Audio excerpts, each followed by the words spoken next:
balance between work and family life. So just having role models isn't enough. They have to have a visible and good balance of work and family life. Okay, so this lack of the culture, we defined a values-based culture. We implemented codes of conduct with strict adherence to the codes of conduct. We did diversity training, LGBTQIA plus ally training, cultural awareness training, and Indigenous awareness training. To avoid the issue with the lack of a good relationship with supervisor, we ensured that students and postdocs had multiple supervisors and mentors across different universities. And we also implemented mentoring circles where multiple mentees are mentored by a single trained mentor. Doubts that they'll obtain a senior position, we in our teams, our science teams, we had women leading or co-leading 50% of the time. We also ran women's leadership program about developing your own leadership style, not conforming to a specific leadership style. We implemented spousal hire policies and worked with universities to do that. And we had family-friendly meeting times between 10 a.m. and 2 p.m. We offered childcare at all workshops and conferences. We offered family-friendly events, i.e. where you can bring your families, and then the leadership emphasizing the importance of vacation and weekends. And then we focused on personalizing the center. So what does that mean? That means helping people see that we're all people outside work and that we've got lots of activities and things that we enjoy doing. So here's an example. We did a newsletter every 2 weeks, and in the newsletter we had a We Are People section, and where people describe what they do outside work. It might be soccer, refereeing, it might be traveling around the country, bird watching and enjoying nature, or DJing at a nightclub. There's lots of things people do outside work, and so we wanted to really highlight that. Okay, so did it work? Yes. So what we found was that we were actually retaining more women, slightly more than men. This figure shows you from 2017 to 2022 and 2018 to 2022, the percentage of women in yellow and men in blue retained, and students and postdocs pool. So from 2017 to 2022, we were retaining slightly more women than men, and similarly with 2018, and the postdocs were retaining equal postdocs. This is really different to what we saw in the overall Australian astronomy, where more than double the number of women were leaving the field, but in this postdoc stage. Okay, so we also did climate surveys so that we could assess the climate, and we also could assess the climate in the teams and at the different universities from this climate survey. And so we could look for improvement over time. And we received positive statements regarding Astro 3D's leadership and collaboration, and that increased from 72% to 81% from 2018 to 2020. And then agree and strongly agree with positive statements regarding the culture, the values, equity, diversity, inclusion increased from 78% to 83%. And in particular in 2020, 90% of individuals agreed or strongly agreed that I believe that Astro 3D is doing a good job to promote equity and diversity. Okay, so what else did we learn? We learned some really interesting things. It looks like there's a tipping point at around 40%, because if you look at this figure, at around 40% women overall here, right? So just here, what happened was the percentage of women students then increased dramatically up to 56%. And what happened at that time? Well, possible women supervisors rose from 33% to 43%. And the percentage of women students choosing women supervisors was 38% from 2017 to 2020, but then 58% from 2020 to 2022. So having women supervisors to be able to choose for women students was important. Also, what we found was it's terribly important to have diverse leadership if you want to have a diverse center. And in particular, what we found was that the women-led teams, which is shown here in yellow, They recruited more women, and more women collaborators joined those teams, and more women students also chose to join those teams. And in Australia, as I said earlier, the students are on government scholarships, so they can choose who they work with. They can choose the university, the research group, the supervisor. And so we found overall that in the women-led teams, we had increasing numbers of students choosing to work in the women-led teams, and increasing numbers of postdocs choosing to be in the women-led teams, and investigators also increasing. With the men-led teams, we also had increasing number of female students working in the men-led teams, less so than the women-led teams. Similarly with the postdocs, and the investigators remain roughly the same.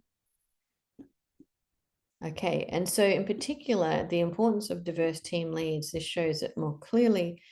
Each of these teams from 1 to 10 have at least, 20 people in them. Some had hundreds. And so this shows you the percentage of women in those teams in 2020. So the female-led teams had achieved over 50% for some, and 50% in one. And one was still lagging. And then the male-led teams never achieved 50%.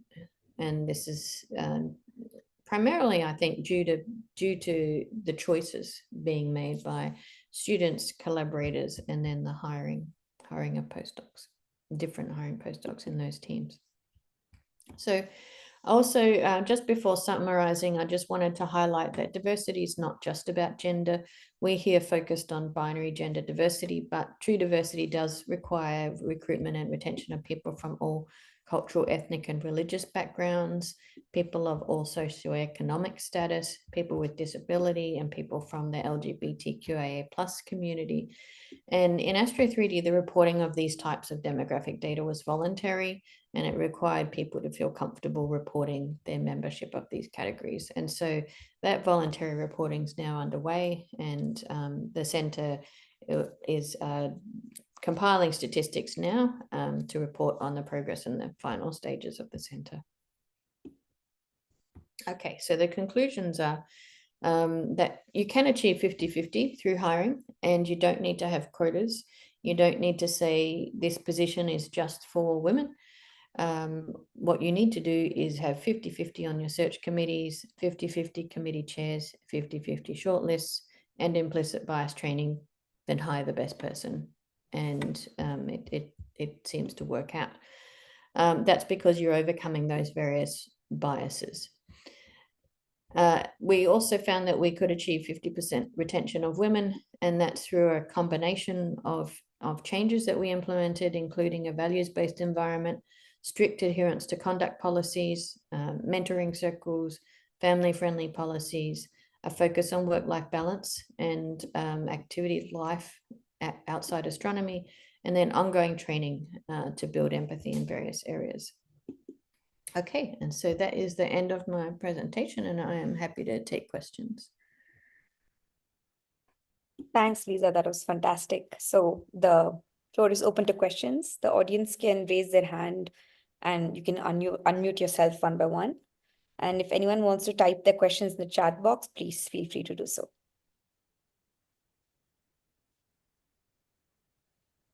Maybe I'll get the kind of ball rolling, Lisa.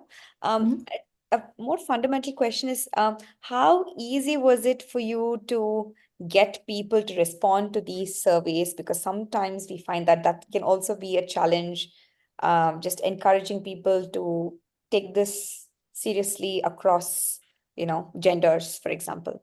Yeah, you mean the climate surveys? Yes, that's right. Yes. So I highlighted that how important the climate survey was in the email and how we're going to use it. I think running climate surveys can work really well. You can get good feedback. Like, you want to aim for about 70% of the people in the organization responding to the climate survey. We actually achieved 75% in our latest CFA climate survey, with 591 out of 800 people responding. And the way we do that is by highlighting that we're going to use the climate survey to enact change.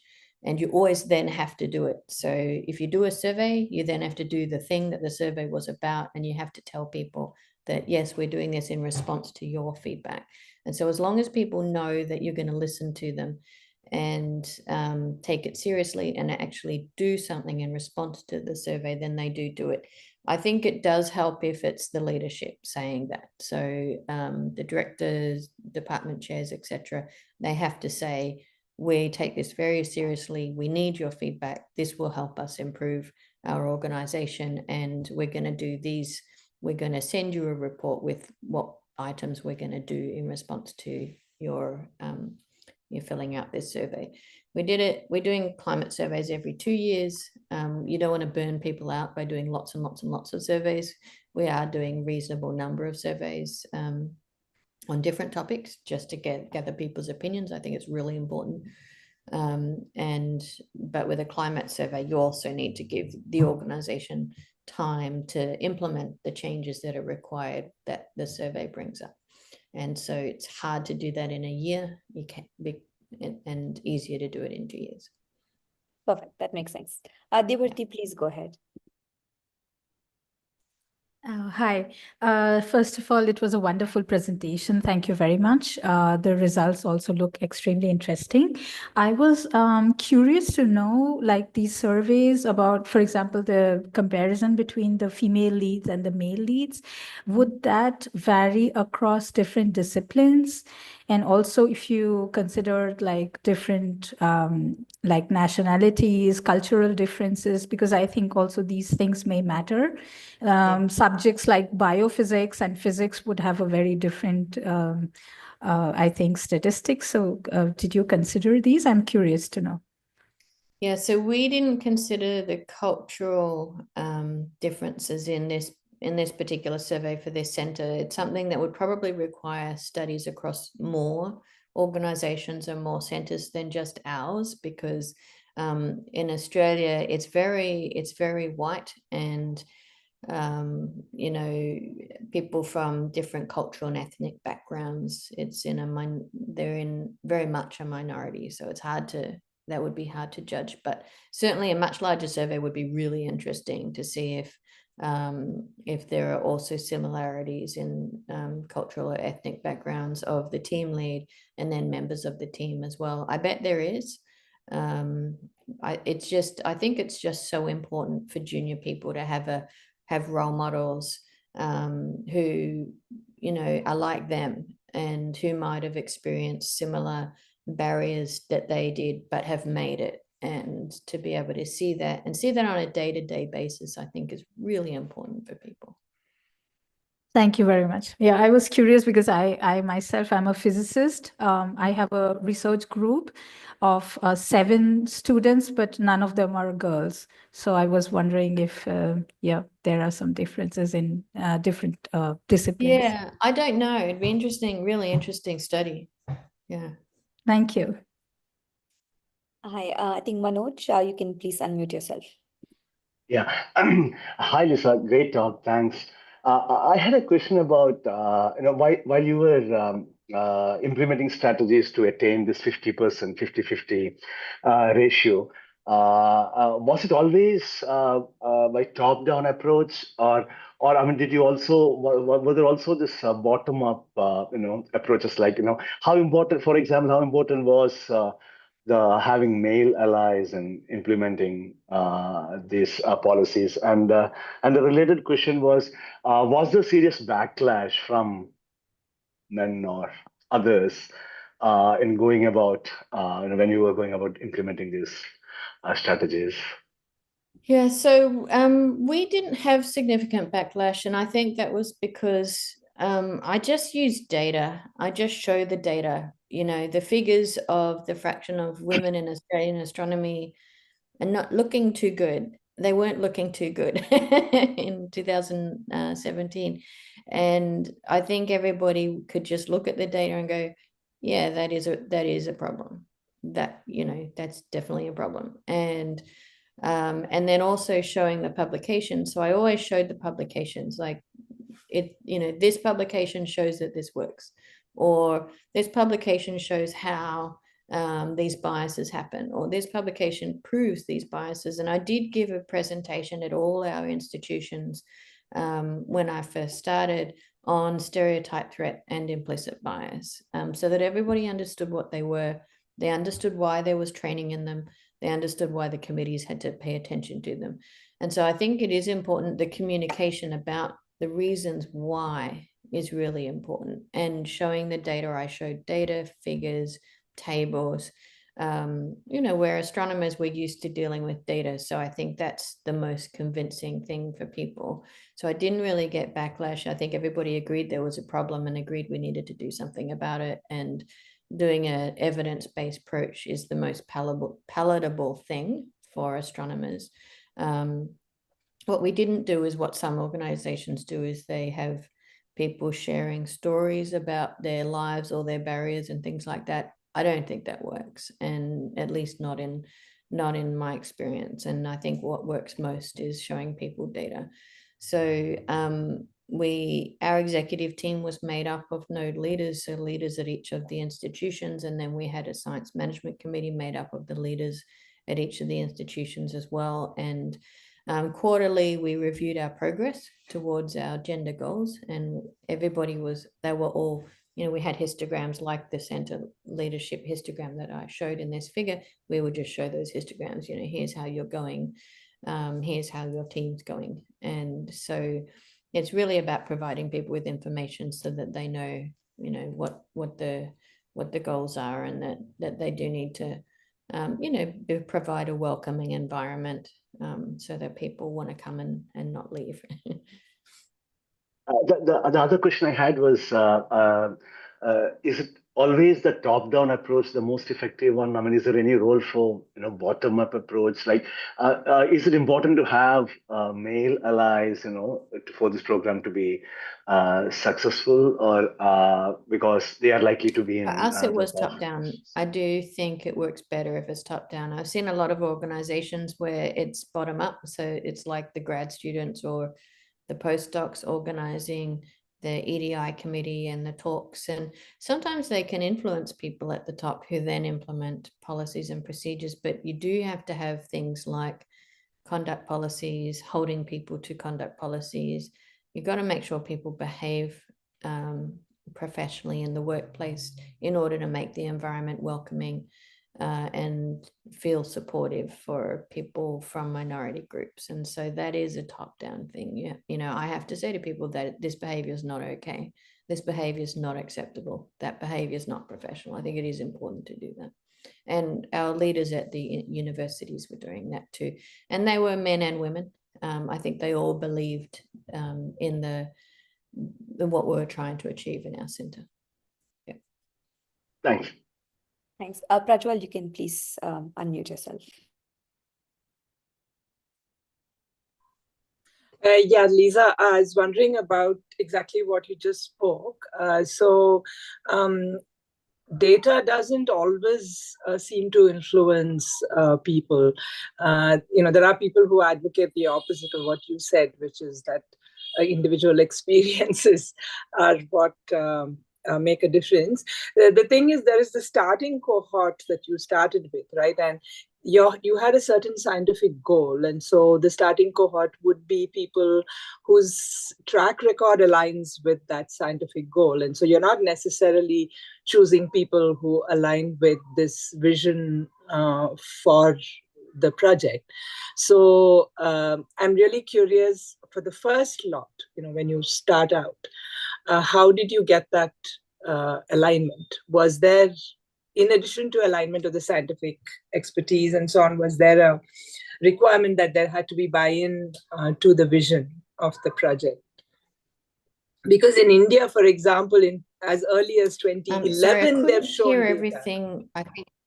Oh, okay. Yeah, so it's cutting out a bit, but I think I got it. Okay. Yeah, right at the very beginning, I think we did have there were some people who didn't think we'd be able to achieve 50-50. They didn't believe it. They thought it was worth trying, and they thought we might get somewhere there, but they did not believe we'd get 50-50. And they were men and women, right? And I just thought, oh, well, let's just try. let's just see. And you know, and we did, and people were surprised that we actually could do it, and so fast as well. And there were people I had to sit down with and, you know, have conversations with about why this was important. And then the conversations were, well, let's just try it, because it's not going to hurt to try it. Let's just try it and see. If it works, great. It's not going to do harm. Applying, you know, methods that have been proven to work in the literature. So I think it's you know, I think having a let's try it, it's an experiment. It'll be an interesting experiment approach, is also appealing to I found it appealing to people. Thanks. Thanks. I mean, one problem that we have faced, for example, is that in India, as early as 2011, there has been a survey and study which shows that, for example, spouses who are also scientists get discriminated against when being considered for hire in the same institution. And that has not led to any change. In fact, we continue to have discrimination against spouses. So women are disqualified from, meritorious women are disqualified from even applying in the same institution.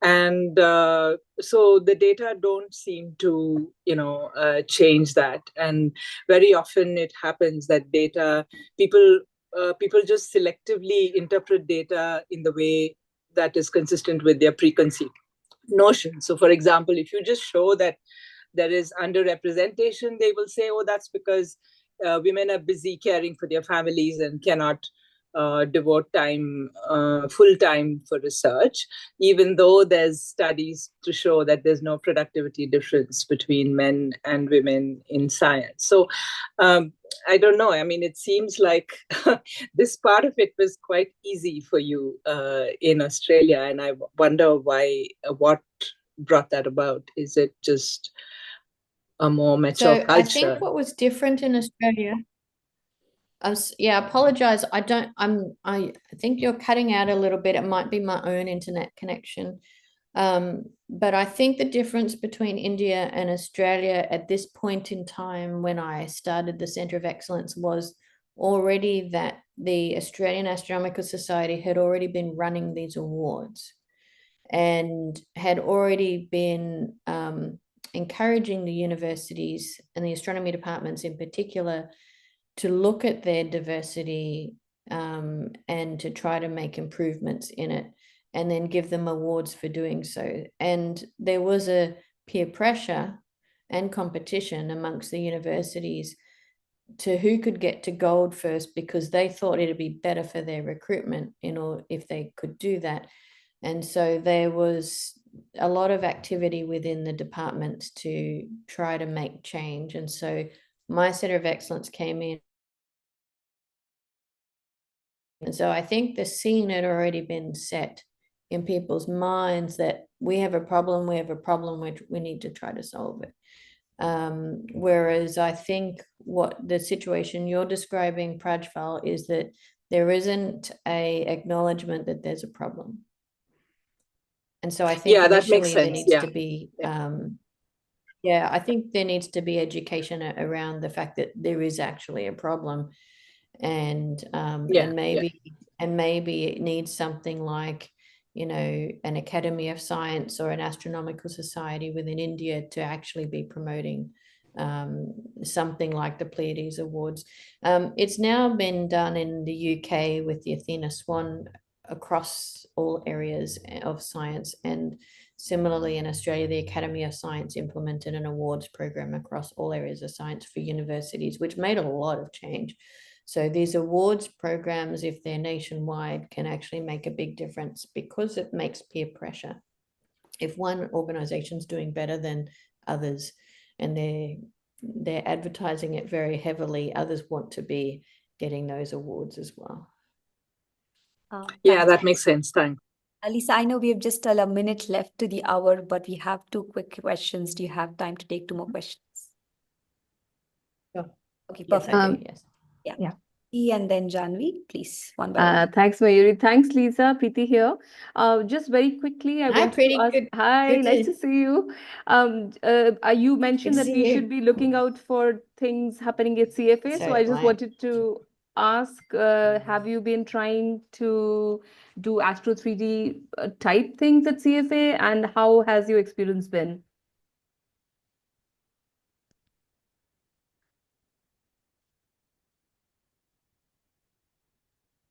Lisa, could you get the question? Lisa, were you able to hear me? I didn't get the question. No, I was. Are you able to hear me now? I didn't get it all. Maybe, Lisa, Yeah. are you able to hear me? or you could put it in the chat, maybe. Maybe I'll put in the chat. Maybe then Janvi can go first. Yeah, Janvi, do you Hello. want to try? Yeah. Yeah, very nice talk. Thanks for the talk. I just wanted to ask, among the various factors that you mentioned that were implemented to increase retention, among the various surveys that you undertook, which were weighed more heavily in terms of the retention factors that were implemented, which were the most heavily positively affecting the retention? Like, which among the various things that you mentioned? Which were the most, do you mean which retention initiatives were the most effective? Yes, Is that yes, the question? Yeah. yes. Well, I think the combination of them were, I think probably having the role models and promoting work-life balance. I think those were the two. That's just my personal sense about what people appreciated. Okay, thank you. Lisa, Preeti's question is on the Thank chat. you. And then Pretty's question was, how have the Astro 3D initiatives at CFA been like? Yeah, we're just starting actually. We just ran our climate survey. We're now doing the same type of hiring for our junior scientist search that we're doing this year. And we implemented the personalization in our newsletter so people share their hobbies. We're just getting started, so it's a much bigger organization, and so I expect it's going to take a longer time to implement change. So we'll see how it goes. We're certainly going to be tracking it. Thank you, Lisa. But we did get good response rate to our climate survey, and the climate survey turned out pretty well. It was similar to Astro 3D starting climate survey. Great. If there were no more questions, Lisa, thanks again for giving this talk. It was excellent. And we look forward to seeing exciting things from CFA a few years from now. It'll be really nice to see how that goes. And we'll have you back to give a similar talk with hopefully as exciting results. Yeah. Great. Thank you, everyone, for joining in. And thanks again, Lisa. And we'll put up this Zoom recording also on our YouTube channel for posterity. So thank you. Thank you very much.